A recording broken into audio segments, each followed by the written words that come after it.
तो अभी हम सीखने वाले हैं वेन डायग्राम। चैप्टर है सेट्स, स्टैंडर्ड 11th के लिए मैथमेटिक्स का ये लेक्चर है।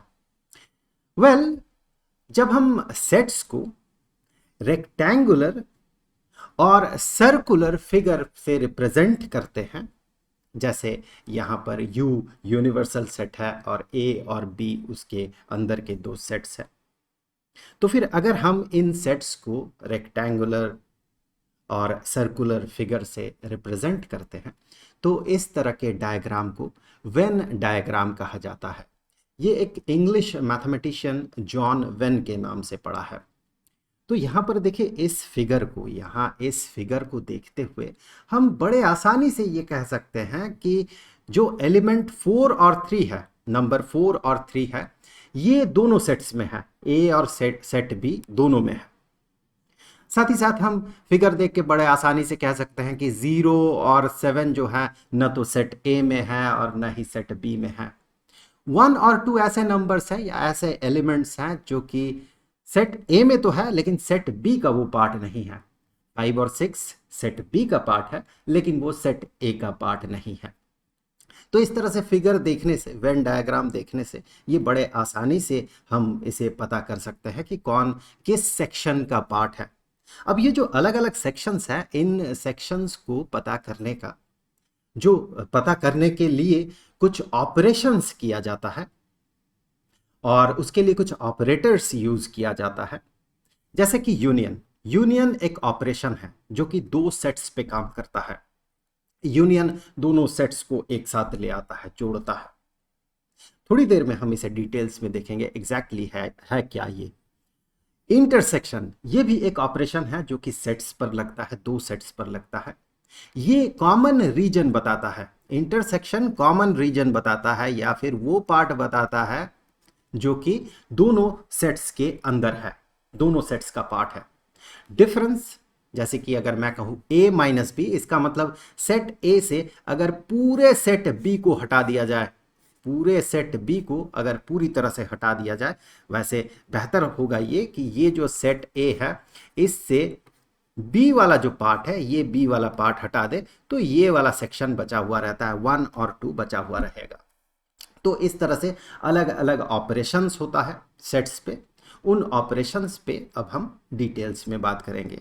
ऑपरेशंस क्या करता है? अब जब ऑपरेटर लगा के हम ऑपरेशन करते हैं तो हमें अलग अलग सेक्शंस देता है वो। जैसे कि यूनियन करने से क्या होता है, दो सेट्स का जब यूनियन को हम कंसीडर करते हैं तो लेट अस से सेट ए है, यहाँ सेट ए रिप्रेजेंटेड है इस सर्कल से और यहाँ पर सेट बी रिप्रेजेंटेड है इस सर्कल से, और ये यूनिवर्सल सेट है, यूनिवर्सल सेट के भीतर है ए और बी। तो फिर इन दोनों का जो यूनियन होता है, पहले तो आप फिगर में देख ले यूनियन है क्या।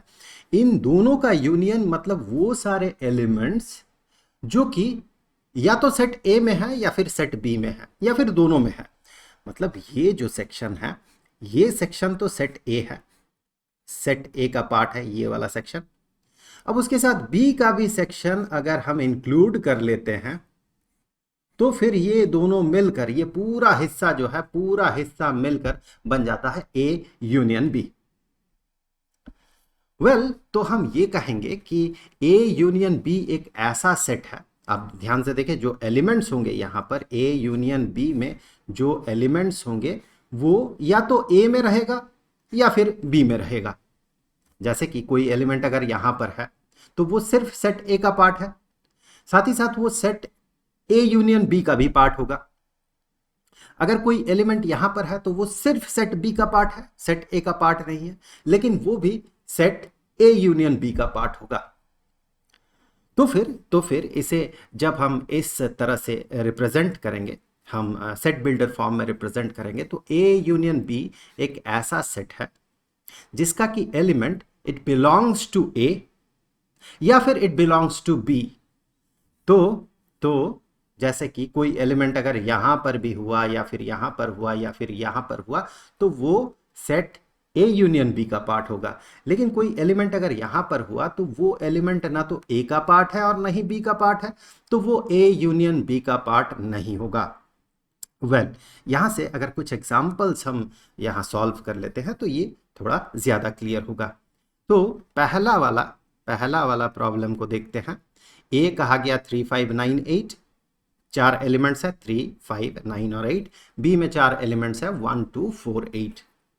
अब इसे अगर मैं यहां पर एक बार प्लॉट कर लूं तो चलिए एक बार प्लॉट कर लेते हैं। सबसे पहले तो देखिए 3 है 5 है 9 है 8 है, यहाँ पर 1 2 4 8 है। 8 दोनों में कॉमन है, मतलब 8 को इस जगह पे आना होगा जो कि बी का भी पार्ट होगा और ए का भी पार्ट होगा। वेल अब सेट ए में देखें 3 5 9 8 है। 8 तो हमने लिख लिया जो कि ए का पार्ट है। अब 3 5 और 9, और बी के लिए 1 2 4 8, तो 8 तो लिखा हुआ है, तो 1 2 4 और 8। इस तरह से हम इसे वेन डायग्राम में लिख सकते हैं, इस ए यूनियन, माफ कीजिएगा, सेट ए और सेट बी को। अब यहां पर देखिए जब हम set A union B, set A union set B पता करेंगे तो इसके लिए देखिए क्या होना होगा।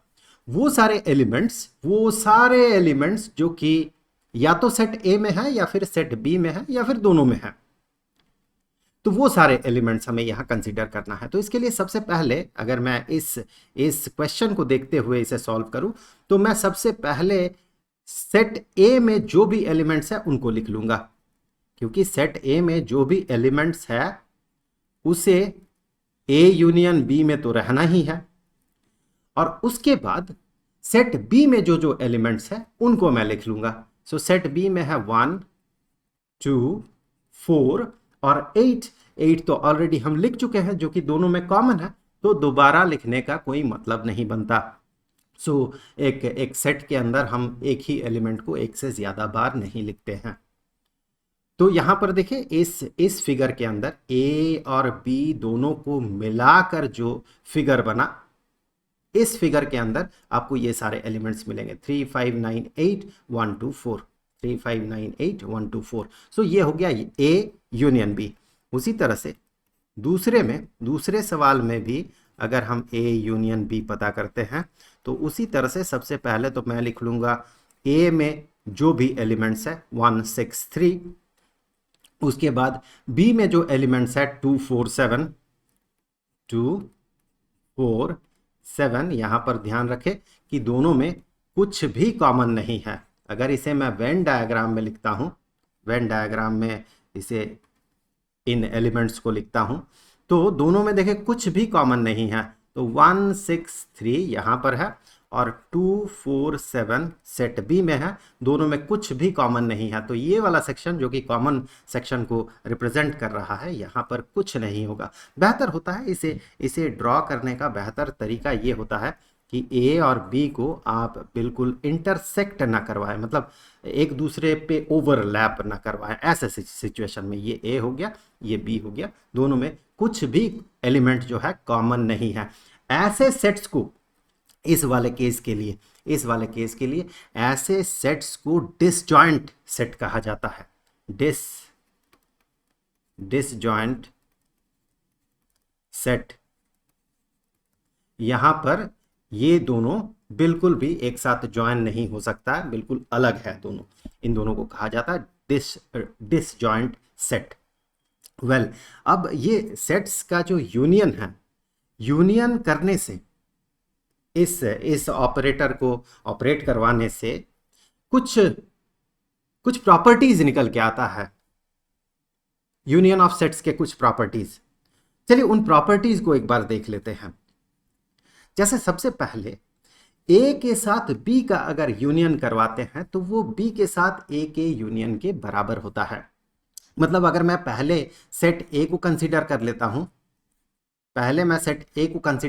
हूं, और उसके बाद ए यूनियन बी के लिए पहले मैंने ए को कंसीडर कर लिया, उसके बाद बी को मैं उसके साथ यूनियन करवाने के लिए जो भी पार्ट बी का छूटा हुआ है उस पार्ट को मैं यहां पर एक साथ कंसीडर कर लेता हूं।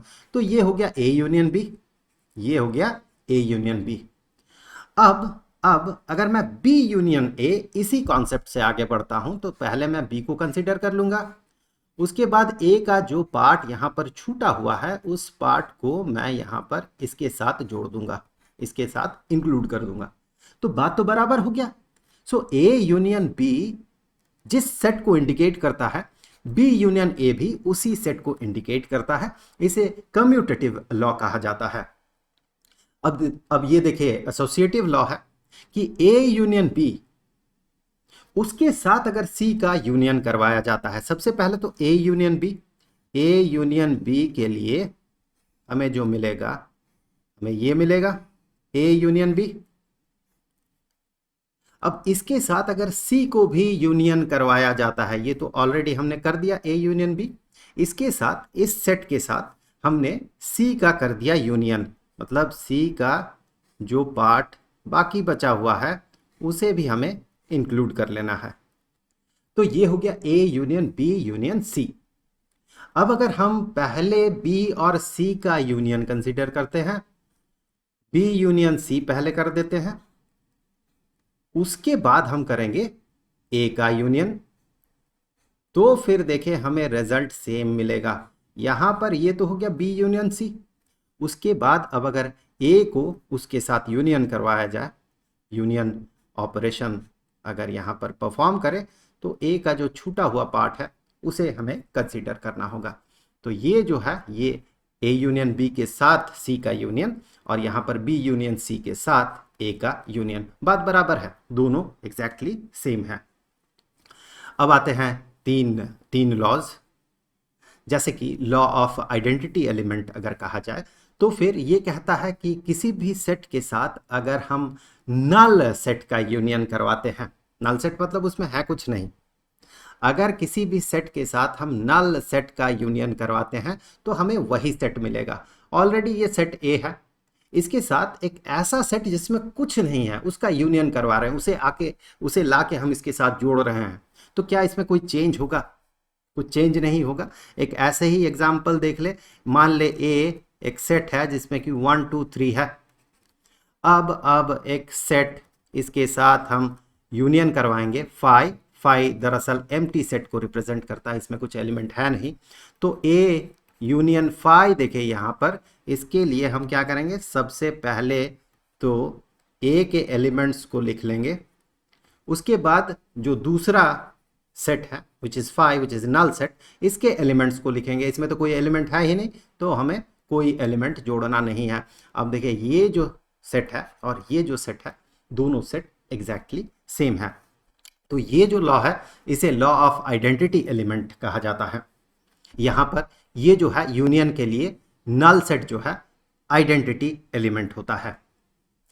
Well a union a is equal to a, अगर मान ले सेट ए में हमने रखा है 3 4 और 5 फॉर एग्जाम्पल।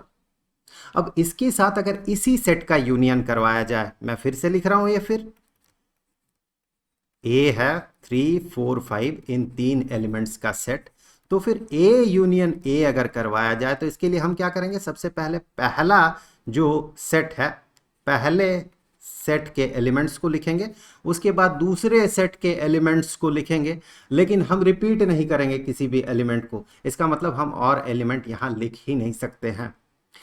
तो फिर ये कहा जाएगा कि ए यूनियन ए ये ए के बराबर ही होता है।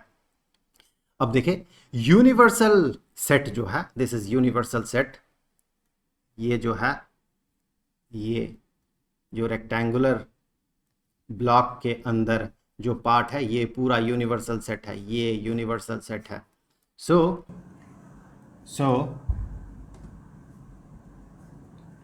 यूनिवर्सल सेट के साथ किसी भी सेट, उसके अंदर जो सेट है, किसी भी सेट का अगर यूनियन करवाया जाए तो हमें यूनिवर्सल सेट ही मिलेगा। अब देखिए इसे इस तरह से, आप कोई भी सेट हो यहाँ पर, इसमें जो जो एलिमेंट्स है वो ऑलरेडी यूनिवर्सल सेट में है, क्योंकि किसी भी एक सिनेरियो में हम जो यूनिवर्सल सेट कंसीडर करते हैं वो ऐसा होता है कि हम जिन जिन सेट्स के साथ काम कर रहे होते हैं, जो भी कंसीडरेशन में आएगा सेट, वो यूनिवर्सल सेट का सब सेट होना चाहिए, मतलब वो सेट यूनिवर्सल सेट के अंदर होना चाहिए, that set should be contained in universal set. तो ए में जितने भी एलिमेंट्स हैं वो सारे एलिमेंट्स यू के अंदर है, तो फिर जब हम इन दोनों का यूनियन करेंगे तो हमें यूनिवर्सल सेट ही मिलेगा। फॉर एग्जाम्पल हमने मान लिया कि यूनिवर्सल सेट जो है, यूनिवर्सल सेट है 1 2 3 4 5 और 6, और यहाँ पर सेट ए है, लेट अस से 1 2, और एक सेट मान लेते हैं सेट बी। सेट बी जो है इसमें है 5 6। तो फिर जब हम यूनिवर्सल सेट का यूनियन करेंगे सेट ए के साथ, तो सबसे पहले हम यूनिवर्सल सेट लिखेंगे 1 2 3 4 5 6। उसके बाद जो सेट ए है, सेट ए के एलिमेंट्स को लिखेंगे, लेकिन हम किसी भी एलिमेंट को रिपीट नहीं करेंगे। मतलब चूंकि सेट ए के सारे एलिमेंट्स यहाँ पर कहीं ना कहीं है ही, तो हम सेट ए के एक भी एलिमेंट्स को अब लिख नहीं सकते, क्योंकि ऑलरेडी वो लिखा जा चुका है। सिमिलरली इसे हमें यहीं क्लोज करना होगा। सिमिलरली यूनिवर्सल सेट के साथ अगर बी का हम यूनियन करवाते हैं, तो यहाँ पर भी ये जो एलिमेंट्स है इसे यूनिवर्सल सेट के अंदर होना ही होगा। तो फिर बात बराबर है, यही हमें मिलने वाला है। जो यहाँ पर मिला है सेम यही चीज़ हमें यहाँ पर मिलेगा। मतलब ये हमें यूनिवर्सल सेट ही देगा हमेशा। यूनिवर्सल सेट के साथ किसी भी सेट का अगर यूनियन होता है तो हमें यूनिवर्सल सेट ही मिलता है। वेल, अब आते हैं इंटरसेक्शन। यूनियन में हमने क्या देखा था कि दोनों को एक साथ मिला के सेट बना। अब इंटरसेक्शन में होता क्या है, दो सेट्स का जो कॉमन पार्ट है, दो सेट्स का जो कॉमन सेक्शन है, वो होता है इंटरसेक्शन ऑफ सेट्स। दो सेट्स का ये इंटरसेक्शन हो गया। मतलब ऐसा सेक्शन जो कि ए में भी है और बी में भी है। सेट बिल्डर फॉर्म में अगर हम कहें तो हम कहेंगे वो सारे एलिमेंट्स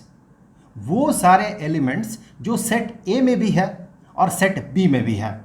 यहां पर आप देखें, यहां पर अगर कोई एलिमेंट रहता तो उस एलिमेंट को हम कहते कि वो सिर्फ सेट ए में है। यहां पर अगर कोई एलिमेंट है तो हम कहेंगे वो सिर्फ सेट बी में है, ए में नहीं है। यहां पर अगर कोई एलिमेंट होगा तो देखिए वो सेट ए का भी पार्ट है और सेट बी का भी पार्ट है। तो फिर ये जो सेक्शन है, इस सेक्शन में जो भी एलिमेंट्स होंगे वो सारे एलिमेंट्स ए और बी दोनों का पार्ट होगा। तो इस सेक्शन को इंडिकेट करने के लिए सेट बिल्डर फॉर्म में कुछ ऐसा कहा जाता है कि वो सारे एलिमेंट्स जो कि सेट ए का पार्ट हो, which belongs to set A, and साथ ही साथ which belongs to set B also, दोनों का वो पार्ट होना चाहिए। तो ये है इंटरसेक्शन। वेल, कुछ एग्जाम्पल देख लेते हैं। यहाँ पर हमें A इंटरसेक्शन B पता करना है, ये इंटरसेक्शन का सिंबल होता है। सो A intersection B, so first case में अगर A इंटरसेक्शन B हम पता करते हैं, सो A इंटरसेक्शन B, तो इसके लिए हमें क्या करना होगा, वो सेट लिखना होगा जो कि इन दोनों में कॉमन है। उससे पहले देखिए, अगर मैं इसे इस डायग्राम में लिखूँ तो डायग्राम में लिखने के लिए 3 और 9 देखें दोनों में कॉमन है, तो 3 और 9 को हम यहाँ पर लिखेंगे, और बचा 5 ए के लिए, सेट ए के लिए, तो 5 को यहाँ पर लिखेंगे, और सेट बी के लिए 1 और 8 बचा हुआ है, तो 1 और 8 को हम यहाँ पर लिखेंगे। तो इस तरह से हम वेन डायग्राम पूरा कर सकते हैं क्वेश्चन नंबर 1 के लिए। अब देखिए यहाँ पर ए इंटरसेक्शन बी हमें क्या ढूंढने के लिए कहता है। ए इंटरसेक्शन बी का मतलब होता है जो कॉमन पार्ट है, सेट ए और सेट बी का कॉमन एलिमेंट्स जो है। कॉमन एलिमेंट्स अगर यहाँ पर देखें तो 3 और 9 है दोनों में। फिगर ना भी देखें, यहाँ पर अगर इस क्वेश्चन में भी अगर आप देखें फिगर ना देखते हुए, तो फिर रोस्टर फॉर्म में भी देखें तो फिर हमें दिखेगा 3 और 9 दोनों में कॉमन है। तो ये जो है ये हो जाएगा इंटरसेक्शन, ए इंटरसेक्शन बी। तो वही आपको इस जगह पे दिख रहा होगा, इस जगह पे 3 और 9।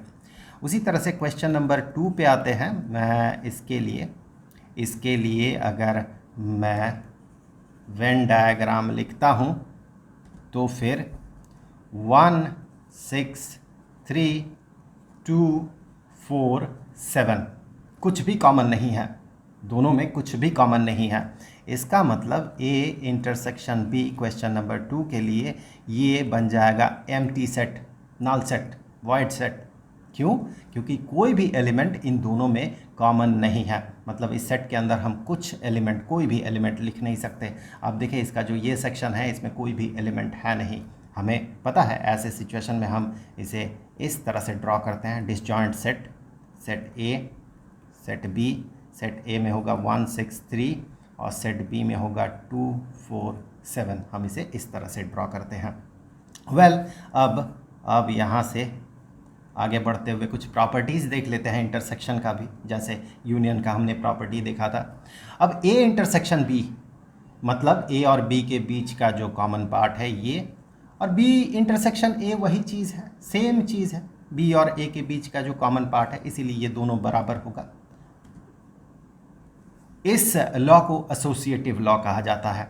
ए इंटरसेक्शन बी पहले हम कर लेते हैं, तो ए इंटरसेक्शन बी हमें ये वाला सेक्शन देगा, ए इंटरसेक्शन बी ये वाला सेक्शन दिया हमें, उसके साथ इंटरसेक्शन ऑफ सी, उसके साथ इंटरसेक्शन ऑफ सी, मतलब ये जो पार्ट है, ये जो पार्ट है, इसके साथ ये जो सेट सी है, इन दोनों का कॉमन पार्ट, तो इन दोनों का कॉमन पार्ट, इसे अगर मैं ब्लू से ड्रॉ करूं तो वो कॉमन पार्ट जो है, चलिए मैं रेड से ड्रॉ कर देता हूं, दिखेगा बेहतर, वो जो कॉमन पार्ट है वो कॉमन पार्ट यहाँ पर हो जाएगा, ये जगह है, ये कॉमन हो गया। अब आप अगर B इंटरसेक्शन C पहले कंसीडर करते हैं, B इंटरसेक्शन C, तो B और C का इंटरसेक्शन यहाँ पर, ये सेक्शन हो गया B इंटरसेक्शन C। अब A intersection that part, A के साथ, A देखिए यहाँ पर है A, और इस वाले सेक्शन का कॉमन सेक्शन जो होगा उसे मैं रेड से ड्रॉ कर रहा हूँ, रेड से, लाल कलर से। तो फिर देखिए ये वो ए का भी हिस्सा होगा और जो सेक्शन हमने ड्रॉ किया उस सेक्शन का भी हिस्सा होगा। तो फिर दोनों में देखिए, दोनों में ये जो सेक्शन है ये बराबर है, तो हम कह सकते हैं A intersection B intersection C ये बराबर होता है A intersection B intersection C के। इसे एसोसिएटिव लॉ कहा जाता है। अब देखिए यहाँ पर अगर किसी भी सेट के साथ नल सेट का इंटरसेक्शन हो तो फिर वो नल सेट के बराबर हो जाता है।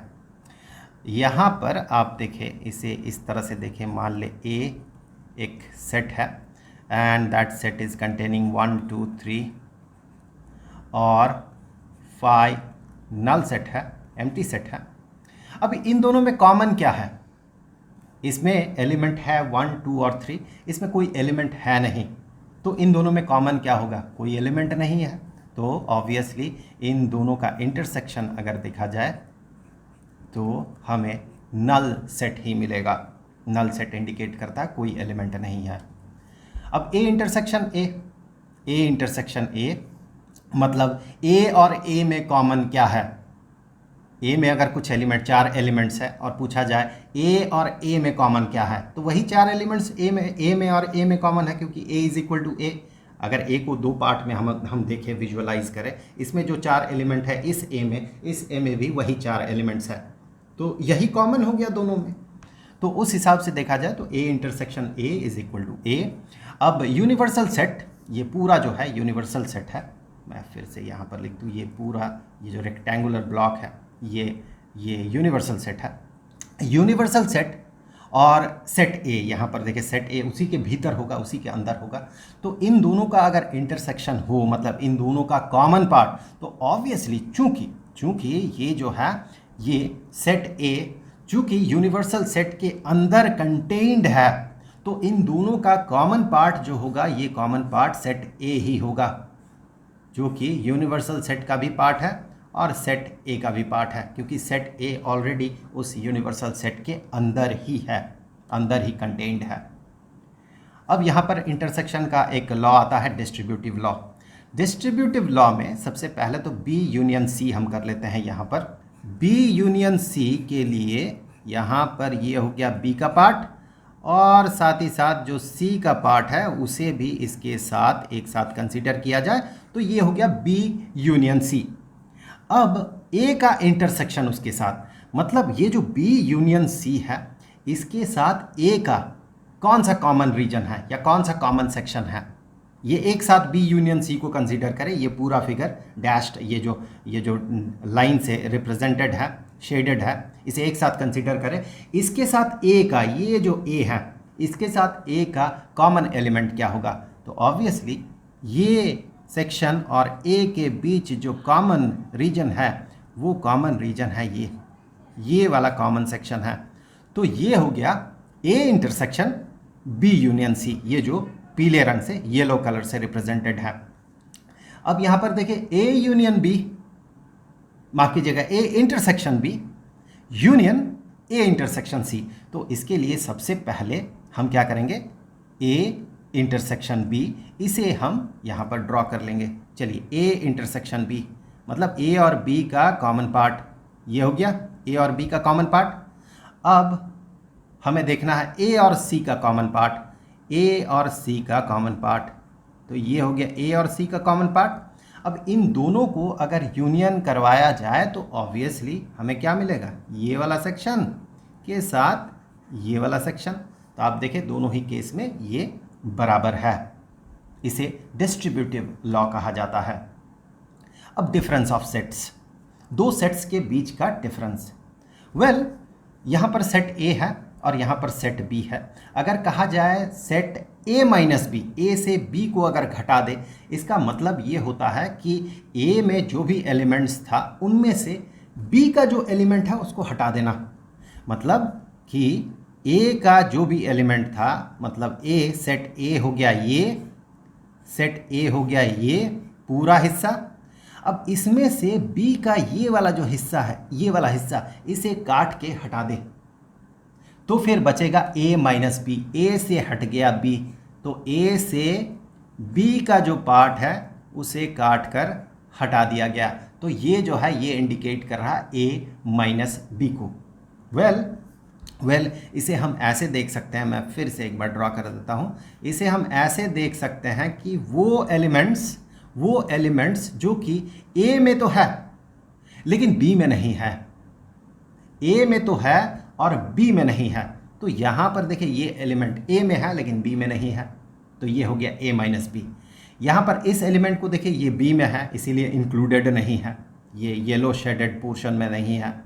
ये जो एलिमेंट है ये a में भी है b में भी है, लेकिन कंडीशन देखें a में होगा वो एलिमेंट लेकिन b में नहीं होगा वो एलिमेंट, तब जाके वो a माइनस बी होगा। सिमिलरली अगर b माइनस ए कहा जाए तो हमें जो सेक्शन चूज करना है वो होगा यहाँ, ये b जो सेट है उससे a का जो भी एलिमेंट है उस एलिमेंट को हटा देना, तो ये हो गया b माइनस ए। वेल अब कुछ यहाँ पर प्रॉब्लम्स को सॉल्व कर लेते हैं। यहाँ पर a माइनस बी हमें परफॉर्म करना है, तो फिर question number 1 a minus B, ये कैसा सेट बनेगा, a से हम a को ही यहाँ पर लिखेंगे लेकिन वहाँ से b का जो भी एलिमेंट्स है उन एलिमेंट्स को बाहर निकाल देना है। तो यहाँ से देखिए 3 जो है b में है, 9 जो है b में है, ये बाहर निकल जाएगा, सिर्फ 5 कंसिडरेशन में आएगा। सो a माइनस बी का मतलब होगा सिर्फ 5। यहाँ पर मैं अगर इसे ड्रॉ करता हूँ वेन डायग्राम में, 3 9 दोनों में कॉमन है और 1 8 बी का पार्ट है, सो 1 8 3 9 यहाँ पर हो गया और a में 5 3 9 है, सो 5 3 9 ये। अब देखिए हमें कंसिडरेशन में किसको लेना है, हमें कंसिडरेशन में ये इसे लेना है क्योंकि a से b का जो भी पार्ट था उसको हटा देना, b में जो भी एलिमेंट था उसको हटा देना, that is a minus B, तो बचा सिर्फ 5। अब दूसरे वाले प्रॉब्लम में आते हैं। सेम तरीके से हम अगर आगे बढ़ते हैं, a minus B is equal to 163। अब ये ना तो 1 ना ही 6 और ना ही 3 b में है, तो कुछ भी हटेगा नहीं क्योंकि ये डिसजॉइंट सेट है, ये सेट इनके बीच कोई इंटरसेक्शन है नहीं, तो इसीलिए कुछ भी यहाँ से हटेगा नहीं। सो 163 जो है ये 163 ही रह जाएगा इस केस में। सो डिसजॉइंट सेट में ये क्लियरली दिख रहा है कि ये सेट a के बराबर हो रहा है क्योंकि कोई भी कॉमन एलिमेंट है नहीं। सो अगर दो सेट्स के बीच इंटरसेक्शन नल सेट हो, मतलब इंटरसेक्शन ना हो, कोई कॉमन सेक्शन ना हो, तो ऐसे केस में a minus B is equal to set a और b minus A is equal to set b, वो भी उसी तरह से वैलिड होगा अगर कोई कॉमन सेक्शन ना हो इनके बीच। अब देखिए डिफरेंस ऑफ सेट में the set a minus B, a intersection b और b माइनस a, ये डिसजॉइंट सेट्स होंगे। आप यहाँ पर देख लें, अगर मैं a माइनस बी को प्लॉट करूं या उसे शेड करूं तो ये हो गया a माइनस बी, ये हमने लिखा a माइनस बी, इसे शेड किया। अब अगर मैं a और b का इंटरसेक्शन को कंसीडर करूं तो ये हो गया a और b का इंटरसेक्शन, a इंटरसेक्शन b। और अगर b माइनस a को मैं यहाँ पर ड्रॉ करूं तो ये हो गया b माइनस a। आप देखें इनके बीच कोई भी कॉमन पार्ट नहीं होगा, ये हो गया b माइनस a। इसीलिए कहा जाता है कि a minus B, a intersection b और b माइनस a ये सारे जो हैं ये डिसजॉइंट सेट्स होते हैं, मतलब इनके बीच कोई भी इंटरसेक्शन नहीं होता। इन दोनों में से किसी दोनों सेट्स का आप इंटरसेक्शन पता करें तो आपको नल सेट मिलेगा, यानी कि a माइनस बी इसके साथ अगर मैं a इंटरसेक्शन b का इंटरसेक्शन ऑपरेशन परफॉर्म करूं तो ये ऑब्वियसली, चूंकि ये दोनों डिसजॉइंट सेट्स हैं तो ऑब्वियसली हमें मिलेगा नल सेट। अब आते हैं complement of a set. So complement of a set का मतलब ये होता है कि मान ले कॉम्प्लीमेंट ऑफ ए की बात कर रहे हैं हम। सो कॉम्प्लीमेंट ऑफ ए का मतलब होता है वो सारे एलिमेंट्स जो कि ए में नहीं है। अब ऐसे में तो इनफाइनाइट एलिमेंट्स होंगे। अगर मान ले सेट ए में 1 और 2 है और कहा जाए कॉम्प्लीमेंट ऑफ ए, मतलब जो ए में नहीं है, तो वैसे तो इनफाइनाइट नंबर्स है। 1 और 2 को छोड़ दिया जाए तो इनफाइनाइट नंबर्स है, तो रिप्रेजेंट हम कैसे करेंगे? तो इसके लिए एक रेफरेंस सेट भी होता है, वो होता है यूनिवर्सल सेट। एक यूनिवर्सल सेट गिवन होता है। सो उस यूनिवर्सल सेट के रेस्पेक्ट में ए का कॉम्प्लीमेंट, मतलब वो सारे एलिमेंट्स जो सेट ए में नहीं है लेकिन उस यूनिवर्सल सेट में, गिवन यूनिवर्सल सेट में है। तो यहाँ पर ये अगर यूनिवर्सल सेट होगा और हमें ए का, सेट ए का कॉम्प्लीमेंट पता करना है तो हम उस सेक्शन को कंसीडर करेंगे जो ए में नहीं है। ए छोड़ के बाकी सब कॉम्प्लीमेंट ऑफ ए। सो ए छोड़ के कॉम्प्लीमेंट ऑफ ए को अभी हम यहाँ पर शेड कर रहे हैं, थोड़ा सा बाहर निकल गया ये। सो कॉम्प्लीमेंट ऑफ ए को यहाँ पर हम शेड कर रहे हैं, तो ए, सेट ए छोड़ के बाकी जो भी हिस्सा है ये आ जाएगा कॉम्प्लीमेंट ऑफ ए में। तो ये पूरा रीजन ए जो ए नहीं है पर यूनिवर्सल सेट का पार्ट है वो हो जाएगा complement of a. Complement of a को इस तरह से रिप्रेजेंट किया जाता है, ए और ऊपर यहाँ पर हम एक छोटा सा डैश लगा देते हैं। इसे ऐसा रिप्रेजेंट किया जाता है कि कॉम्प्लीमेंट ऑफ ए ऐसा सेट है जिसके एलिमेंट्स यूनिवर्सल सेट के तो पार्ट होते हैं लेकिन वो सेट ए का पार्ट नहीं होता है। हम ऐसे भी कह सकते हैं वो एलिमेंट यूनिवर्सल सेट का पार्ट होगा और साथ ही साथ वो सेट ए का पार्ट नहीं होगा। तो वो सारे एलिमेंट्स यहाँ शेडेड पोर्शन में दिख रहा है। हम उसे ऐसे भी कह सकते हैं कि यूनिवर्सल सेट से अगर सेट ए को हटा दिया जाए तो जो बचेगा, यूनिवर्सल सेट से सेट ए को हटा दिया जाए, मतलब माइनस ऑपरेशन अगर परफॉर्म करें हम यहाँ पर u माइनस ए परफॉर्म करें तो जो बचा हुआ रहेगा वही ए का कॉम्प्लीमेंट होगा। यहाँ पर यूनिवर्सल सेट गिवन है, सेट ए गिवन है और सेट बी गिवन है। तो हमें क्या करना है? ए का कॉम्प्लीमेंट पता करना है, फिर बी का कॉम्प्लीमेंट पता करना है, फिर ए इंटरसेक्शन बी का कॉम्प्लीमेंट और फिर ए यूनियन बी का कॉम्प्लीमेंट पता करना। तो सबसे पहले तो ए का कॉम्प्लीमेंट पता कर लेते हैं। यहाँ पर अगर मैं इसे यहाँ पर लिख लूँ तो ज़्यादा बेहतर नहीं होगा? मुझे लगता है ये ज़्यादा बेहतर होगा अगर मैं यहाँ पर इसे लिख लूँ तो।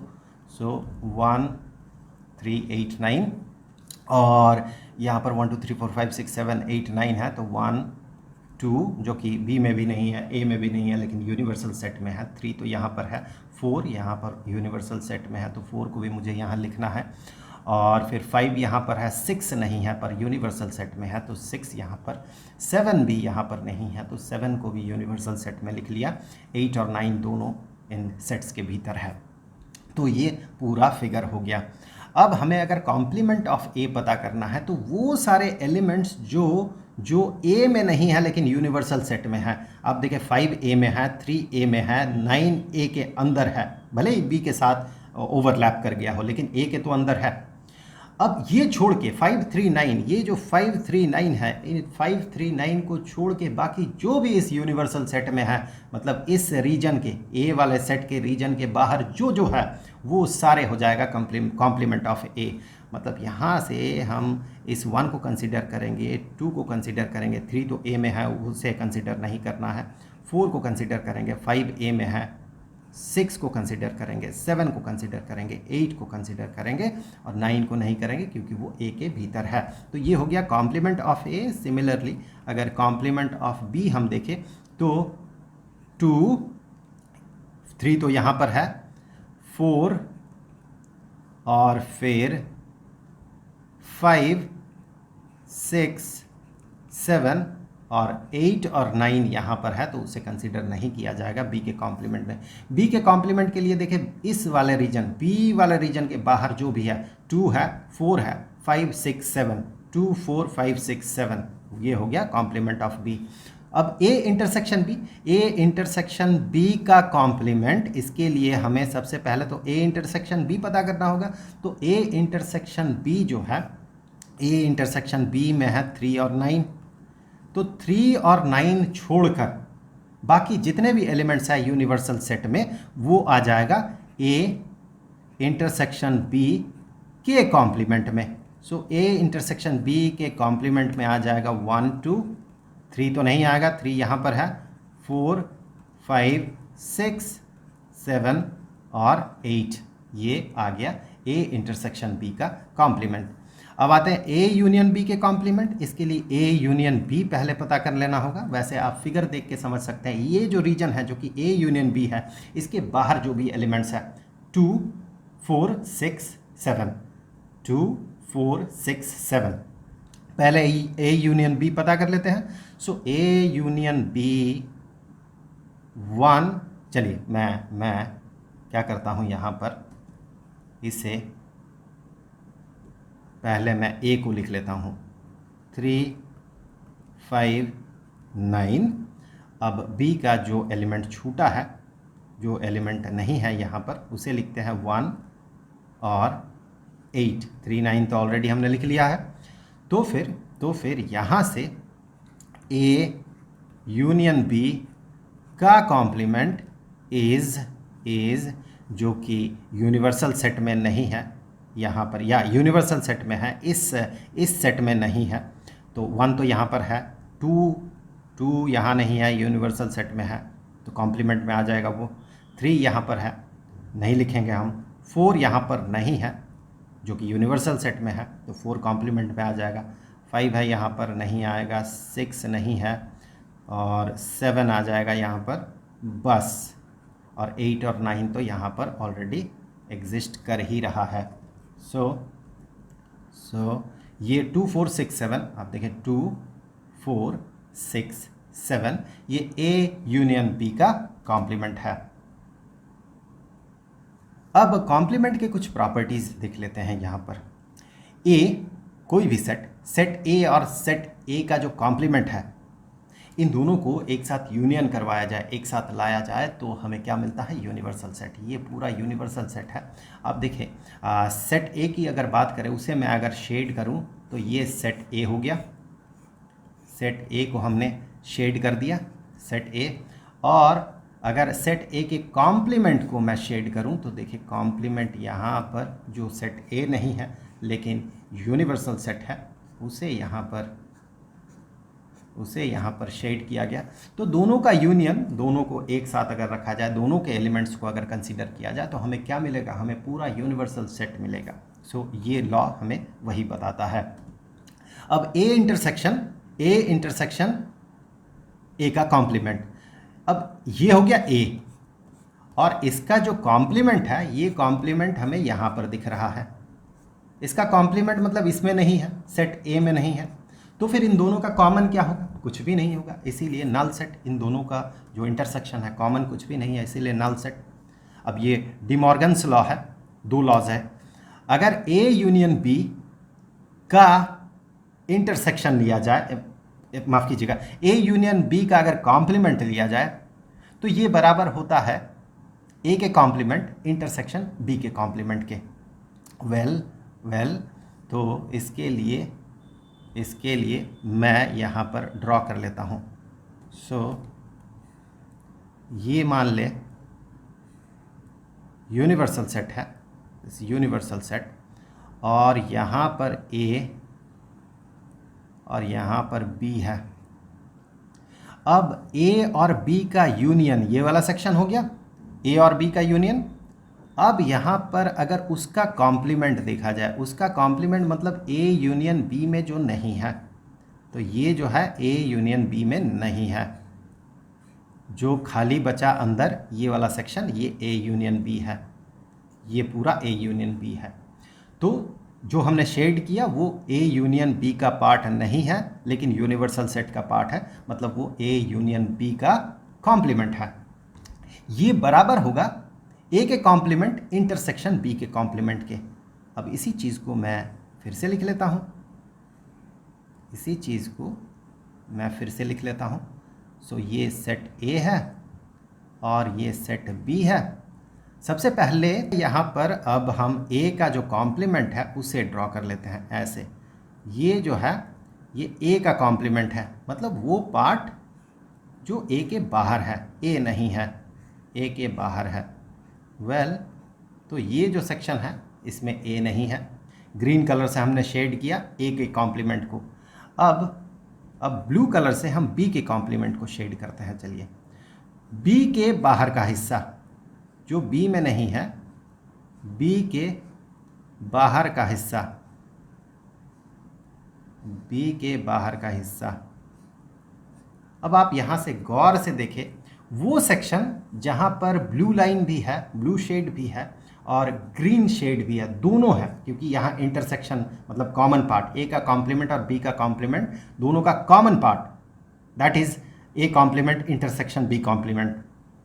तो दोनों का कॉमन पार्ट मतलब A कॉम्प्लीमेंट में हमें ग्रीन शेड दिख रहा है, B कॉम्प्लीमेंट में ब्लू शेड दिख रहा है। तो दोनों का कॉमन का मतलब होगा कि जहाँ ग्रीन और ब्लू दोनों दिख रहा है हमें। आप ध्यान से देखें, वो सेक्शन जो है हमें एग्जैक्टली यही वाला सेक्शन दिखेगा जहाँ पर ग्रीन और ब्लू दोनों है।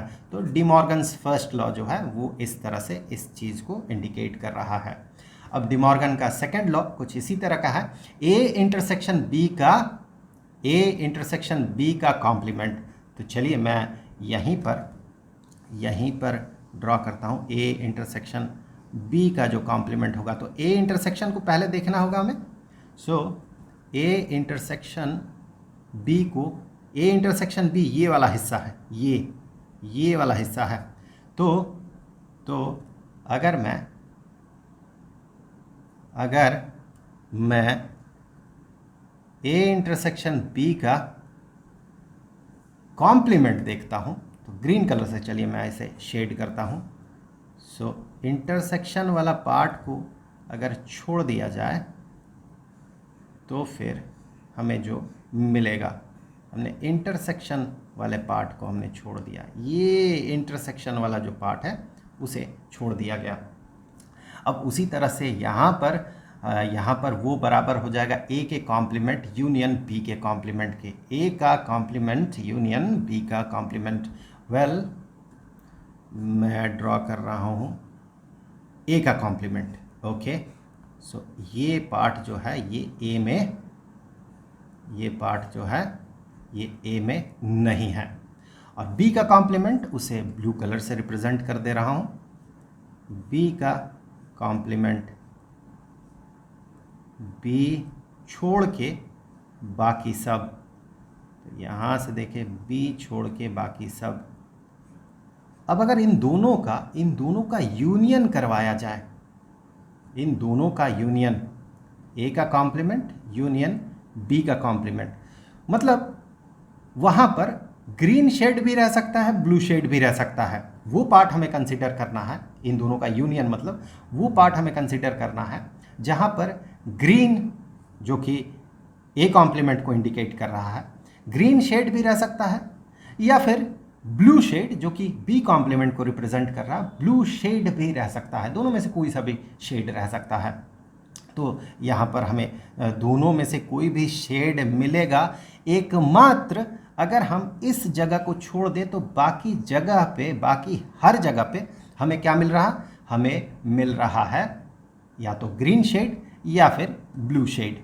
तो फिर आप देखिए उस लॉजिक से देखा जाए तो ये दोनों सेम सेक्शन को इंडिकेट कर रहा है, यही है डी मॉर्गन का second law. Well, law of double complementation, अगर ए का हम सेट ए का कॉम्प्लीमेंट कंसीडर करते हैं तो ए का कॉम्प्लीमेंट मतलब जो ए में नहीं है, जो ए में नहीं है लेकिन यूनिवर्सल सेट में है, अब उसका कॉम्प्लीमेंट, ये जो सेट बचा हुआ उसका कॉम्प्लीमेंट मतलब ये ब्लू शेड में जो नहीं है और यूनिवर्सल सेट में है, तो वापस से हमें यही वाला सेट मिल जाएगा। तो कॉम्प्लीमेंट का कॉम्प्लीमेंट वापस हमें उसी सेट में वापस ले आता है। Law of empty set and universal set. अब देखिए अगर कोई एम्प्टी सेट है उसका कॉम्प्लीमेंट किया जाए, मतलब ऐसे एलिमेंट्स जो एम्प्टी सेट में नहीं है लेकिन यूनिवर्सल सेट में है। अब एम्प्टी सेट में तो कुछ नहीं है, तो यूनिवर्सल सेट में उसे रहना है और एम्प्टी सेट में उसे नहीं रहना है, वो है complement of empty set. Complement क्या कहता है, कॉम्प्लीमेंट कहता है कि यूनिवर्सल सेट में एलिमेंट रहेगा लेकिन उस सेट में एलिमेंट नहीं रहेगा जिसका कॉम्प्लीमेंट हम पता कर रहे हैं। तो कॉम्प्लीमेंट ऑफ एम्प्टी सेट का मतलब है हमें ऐसे एलिमेंट्स ढूंढना है जो कि यूनिवर्सल सेट में तो हो लेकिन एम्प्टी सेट में ना हो। तो यूनिवर्सल सेट के सारे एलिमेंट्स आ जाएंगे क्योंकि एम्प्टी सेट में तो कुछ नहीं होता है। सो यूनिवर्सल सेट के सारे एलिमेंट्स यूनिवर्सल सेट का पार्ट होगा लेकिन एम्प्टी सेट का पार्ट नहीं होगा। इसीलिए complement of null set is equal to, या empty set is equal to universal set. उसी लॉजिक से यूनिवर्सल सेट का कॉम्प्लीमेंट जो है ये नल सेट होता है। अब यूनिवर्सल सेट का कॉम्प्लीमेंट मतलब आपको ऐसे एलिमेंट्स ढूंढने हैं जो कि यूनिवर्सल सेट में तो है लेकिन इस यू से इंडिकेटेड यूनिवर्सल सेट में नहीं है। यूनिवर्सल सेट में तो है लेकिन यूनिवर्सल सेट में नहीं है, यही होगा यूनिवर्सल सेट के कॉम्प्लीमेंट का मतलब। वैसे ए का कॉम्प्लीमेंट का क्या मतलब है कि यूनिवर्सल सेट में तो होगा लेकिन ए में नहीं होगा। उसी तरह से यू कॉम्प्लीमेंट का मतलब होगा यूनिवर्सल सेट में तो होगा लेकिन यूनिवर्सल सेट में नहीं होगा। तो ऐसे तो कोई भी एलिमेंट नहीं है, इसीलिए ये नल सेट के बराबर हो जाता है। सो ये कॉम्प्लीमेंट के कुछ बेसिक प्रॉपर्टीज़ थे और अब हम लोग नया चैप्टर शुरू करेंगे जो कि है रिलेशंस एंड फंक्शंस। तो वो वीडियो, उसका लिंक आपको यहाँ स्क्रीन पे मिल जाएगा। अब जाते जाते मैं आपको बता दूं कि इस चैप्टर के सारे वीडियोस का जो प्लेलिस्ट है उसका लिंक आपको नीचे डिस्क्रिप्शन बॉक्स में मिल जाएगा। तो जल्द मिलते हैं अगले वीडियो में, तब तक के लिए खुश रहें, गुड बाय।